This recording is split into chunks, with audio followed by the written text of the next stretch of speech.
Oke, shalom dan selamat pagi kepada jemaat Tuhan yang saya kasihi di dalam Tuhan Yesus dimanapun Anda berada. Saya percaya Tuhan memberkati kita. Pada pagi hari ini kita bertemu lagi dan saya ucapkan selamat hari gawai kepada suku kita Dayak yang menyambut perayaan.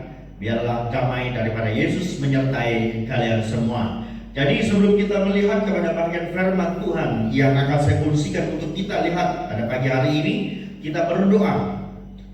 Bapa di surga, kami datang kepadamu pada pagi hari ini menyerahkan bagi kehidupan kami dimanapun kami berada. Kiranya Tuhan memberkati, Tuhan menyertai, Tuhan yang terus bersama-sama dengan kami dalam kami menjalani hidup, dalam keadaan kami lemah dan tak mampu. Tuhanlah yang memberi kami kemampuan dan kami percaya Tuhan. Mungkin ada jemaat Tuhan yang dalam kesusahan, dalam kelemahan tubuh, Tuhanlah yang akan memberikan mereka kekuatan sehingga mereka mampu untuk terus mendapat kekuatan daripada Tuhan. Dan hamba-Mu akan menyampaikan bahagian firman ini. Biarlah Tuhan mengurapi hamba-Mu dan akan menyampaikan bahagian firman ini sesuai dengan keperluan jemaat Tuhan. Terima kasih ya Tuhan. Kuasa-kuasa, roh-roh yang ingin mengganggu kami tolak, kami hancur dalam nama Yesus. Berdoa serahkan semuanya dalam tangan-Mu, dalam nama Yesus kami sudah berdoa. Amin. Pada pagi hari ini kita akan membuka bahagian firman Tuhan yang terdapat di dalam Galatia pasal yang ke-6 ayat 7 sampai 10. Galatia pasal yang ke-6 ayat 7 sampai 10 yang berbunyi seperti ini. Jangan sesat, Allah tidak membiarkan dirinya dipermainkan, karena apa yang ditabur orang itu juga yang akan dituainya. Sebab barang siapa menabur dalam dagingnya, ia akan menuai kebinasaan dari dagingnya. Tetapi barang siapa menabur dalam roh, ia akan menuai hidup yang kekal dari roh itu. Jadi janganlah kita jemu-jemu berbuat baik, karena apabila sudah datang waktunya kita akan menuai jika kita tidak menjadi lemah. Karena itu selama masih ada kesempatan bagi kita, marilah kita berbuat baik kepada semua orang, tetapi terutamanya kepada kawan-kawan kita seiman. Melalui bagian firman Tuhan ini saya menarik satu tema untuk kita renungkan bersama adalah menuai apa yang sudah ditabur. Menuai apa yang sudah ditabur. Seorang petani yang berjaya dalam karyanya telah melewati pelbagai cara dan cabaran untuk mencapai kejayaannya itu. Malahan telah mencoba pelbagai kaedah dan dia menemukan maka ia akan mendapat hasil bukan saja memuaskan, tetapi membuat hasil yang begitu berhasil dan baik. Pada pagi hari ini, saudaraku yang saya kasihi, kita akan melihat beberapa perkara yang berkaitan dengan penabur benih. Juga dalam Matius 7, 17 dan 18 berkata dengan jelas di sana, demikianlah setiap pohon yang baik menghasilkan buah yang baik, sedangkan pohon yang tidak baik menghasilkan buah yang tidak baik.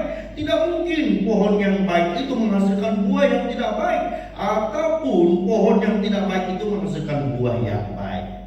Hari ini kita akan lihat ada 5 B yang harus kita ikuti dan kita belajar bersama-sama untuk kita renungkan.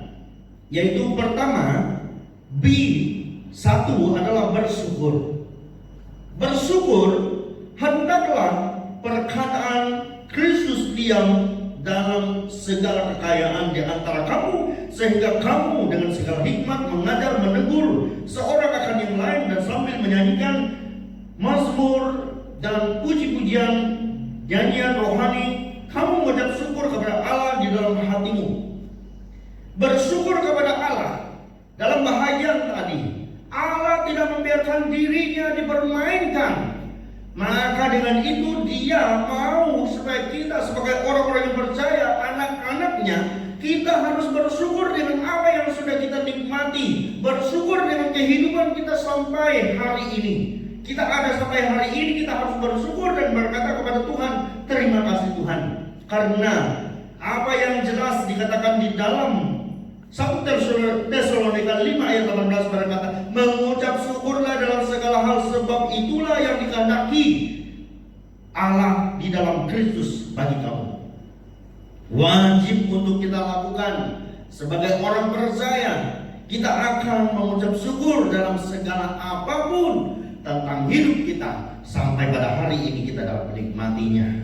Maka dengan itu, poin yang kedua daripada apa yang kita akan belajar adalah B2, bekerja. Bekerja. Kita harus mengerjakan pekerjaan Dia yang mengutus. Aku selama masih siang akan datang malam, di mana tidak seorang pun dapat bekerja. Itu terdapat dalam Yohanes 9 ayat 4. Di mana kita harus bekerja, bersaksi, dan melakukan segala sesuatu yang dikehendaki oleh Allah dalam hidup kita. Kita harus melakukannya sesuai dengan kehendaknya. Untuk menghasilkan buah yang baik, kita harus ada bekerja. Kita harus bekerja supaya teladan hidup kita akan dilihat oleh orang yang tidak percaya, dan kita akan menghasilkan sesuatu yang akan menyenangkan hati mereka untuk mengubah keadaan-keadaan yang ada di sekitar kita. Kita harus bekerja dari segi pelayanan kita. Bekerja, di mana kita harus bekerja, kita harus melakukan segala sesuatu itu untuk kita menyatakan bahwa Yesus Kristus ada di dalam kita. Yang ketiga, B3 adalah berusaha hidup kudus. Berusaha hidup kudus. Allah tidak membiarkan dirinya dipermainkan. Apa yang ditabur orang itu juga yang dituainya. B yang ketiga menyatakan bahwa kita harus hidup kudus. Berusaha hidup kudus. Ibrani 12 ayat 14-15 berkata, berusahalah hidup damai dengan semua orang dan kejarlah kekudusan. Sebab tanpa kekudusan tidak seorang pun akan melihat Tuhan. Saudara ingat bahagian ini. Berusaha hidup damai dengan semua orang dan kejarlah kekudusan. Sebab tanpa kekudusan tidak seorang pun melihat Tuhan. Jagalah supaya jangan ada seorang pun yang menjauhkan diri dari kasih karunia Allah, agar jangan tumbuh akar yang pahit yang menimbulkan kerusuhan dan yang mencemarkan banyak orang. Maka dengan itu, B3 yang harus kita perhatikanlah berusaha hidup kudus. Dimanapun kita berada, berusaha hidup kudus. Hidup mengadakan perdamaian, hidup mengadakan kekudusan. Maka kejarlah kekudusan, maka kita akan hidup sesuai dengan kehendak Allah. B4, bersabar dan setia menantikan Yesus. Bersabar dan setia menantikan Yesus. Di dalam bahagian Yakobus pasal yang kelima ayat 7 dan 9 berkata, karena itu saudara-saudara, bersabarlah sampai kepada kedatangan Tuhan. Sesungguhnya petani menantikan hasil yang berharga dari tanahnya, dan ia sabar sampai telah turun hujan musim gugur dan hujan musim semi. Kamu juga harus bersabar dan harus meneguhkan hatimu, karena kedatangan Tuhan sudah dekat. Saudara-saudara, janganlah kamu bersungut-sungut dan saling mempersalahkan, supaya kamu jangan dihukum. Sesungguhnya hakim telah berdiri di ambang pintu. Maka dengan itu, saudaraku yang saya kasihi, kita harus menjadi orang Kristen yang sabar. Orang yang sabar menantikan Tuhan akan menuai sesuatu yang akan memberikan sukacita dan damai. Maka dengan itu kita akan melihat dari apa yang disampaikan di dalam bahagian ini, Allah tidak membiarkan dirinya dipermainkan. Kalau kita orang Kristen yang tidak suka damai, maka pada hari ini kita harus mencari damai supaya kita dapat berdamai dengan semua orang. Jangan kita hanya nama kita sebagai orang percaya, tetapi teladan hidup kita tidak seperti orang-orang percaya. Maka dengan itu berusahalah kita tadi hidup kudus, hidup damai kepada semua orang. Dan yang keempat, kita harus bersabar menantikan Tuhan. Bersabar di dalam apa yang kita hadapi. Bersabar di dalam segala perkara yang kita kerjakan. Mungkin saja kita tidak dapat melihat apa yang sudah kita lakukan, tetapi Tuhan menilai segala sesuatu itu setiap detik, setiap masa.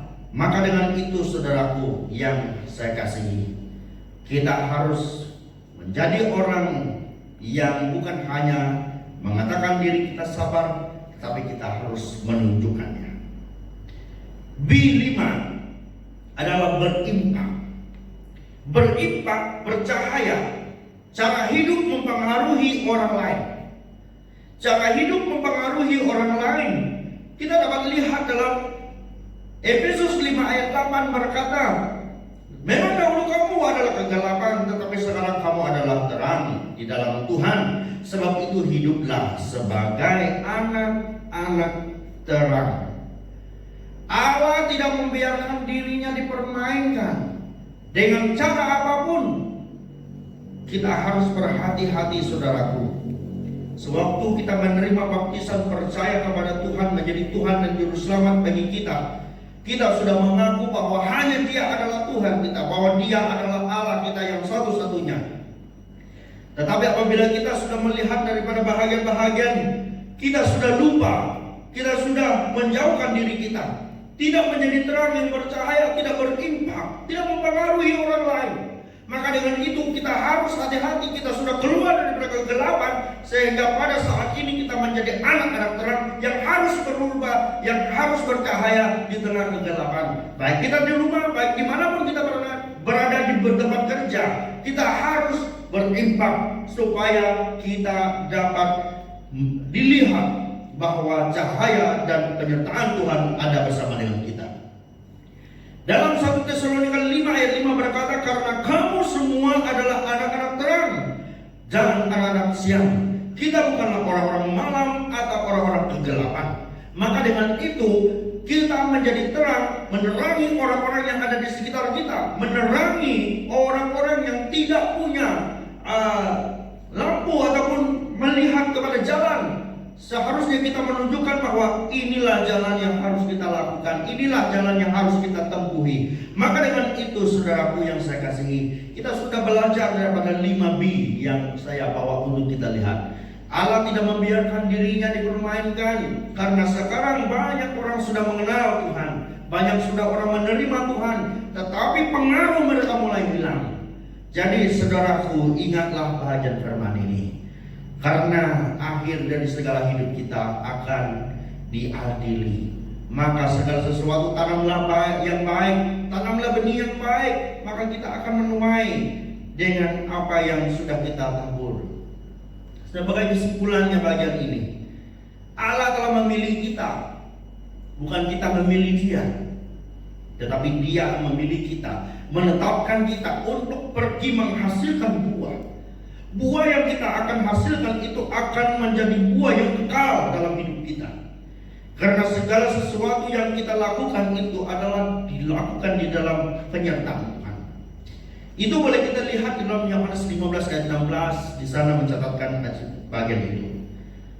Dalam bagian lain yang kita lihat adalah memang dahulu, memang tiap-tiap ganjaran pada waktu diberi tidak mendatangkan sukacita, tetapi duka cita. Tetapi kemudian Ia menghasilkan buah kebenaran dan memberikan damai kepada mereka yang dilatih olehnya. Ini adalah satu latihan. Maka dengan itu tadi saya ulang daripada bagian yang pertama, seorang petani yang berjaya, dia telah melewati berbagai cabaran.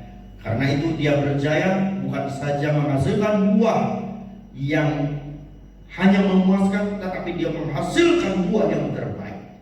Maka dengan itu dalam Mazmur 126 di sana berkata, orang-orang yang menabur dengan mencucurkan air mata akan menuai dengan bersorak-sorai.